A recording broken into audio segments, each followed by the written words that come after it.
Thank you very much. So I read the press release that you put out about Mr. Maffei's decision to vote for the health care legislation. What are your main complaints about that?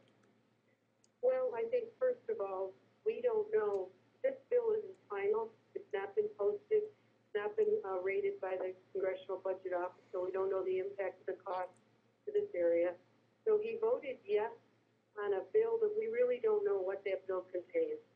So essentially, he voted yes on a bill that he never read in its entirety. So that number one concerns me. Number two, I mean, if we step back from this a little bit, and we're common sense kind of people, this doesn't make any sense the way they've approached this bill. Now they're talking about this self-executing rule where it's going to be passed. It's just going to be without any direct vote, just passed.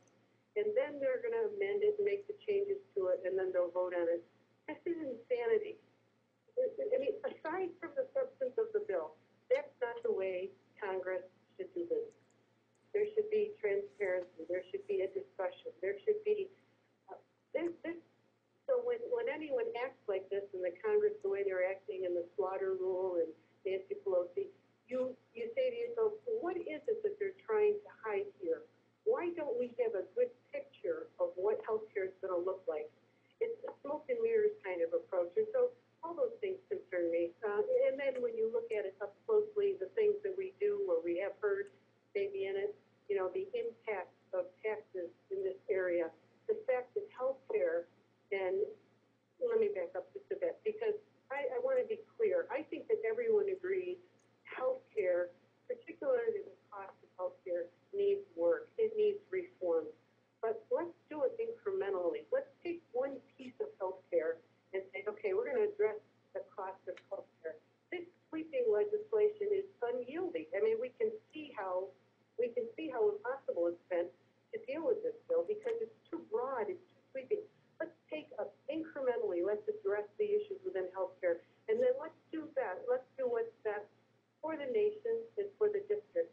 And this bill, and I think one of the reasons we're seeing smoke and mirrors in this push is because I believe the people I know in our district where I've been out over and over again, people are concerned about jobs and the economy.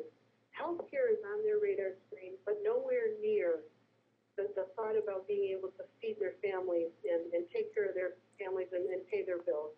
That's what's on the minds of most people in our district.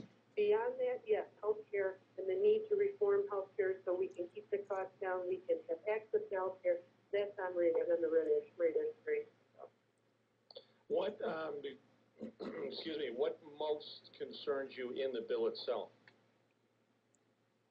Oh my, the cost of it, if we're talking about reducing the cost of health care, this bill, at least the first bill that was voted on, Congressional Budget Office estimated conservatively about $1 trillion, cost $1 trillion over 10 years.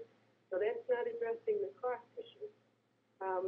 This bill, so we don't really know this bill, this reconciliation bill, what that will cost. So it doesn't, if we're truly addressing the cost issue of healthcare, this is not the way to do it. I think, too, we are going to see a real government interference in our relationship with our physicians, with our, and I think patients need to be able to directly relate to their physician, and this is going to be an interference in that. And I go back to the fact that, because you'll hear people say Republicans are the party of no, and that's not the case here. We agree that there needs to be health care reform, but just not in this state, not this sweeping, not this.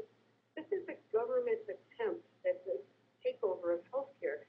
And healthcare is what, 16% of our GDP? That's a substantial step for government to take. And it's been to the detriment of jobs and the economy. This discussion, all of this debate, jobs and the economy are what people are saying they're concerned about. In Washington, in their arrogance, I believe, and I believe that's what feeds the anger and the frustration of the voters. Washington is saying, no, this is what we see as the priority. And so you have a disconnect. And I think that's a big problem for the people who live in our district. All right, Anne-Marie, as always, thanks for your time. I got a break for news, but I appreciate you joining us. Thank you so much, Jim. Talk to you soon. Anne-Marie Burke, who is running against Dan Maffei. for Congress. Dan Maffei will join us after the news, which is next on the Jim Reed Show on News Radio 570 WSYR.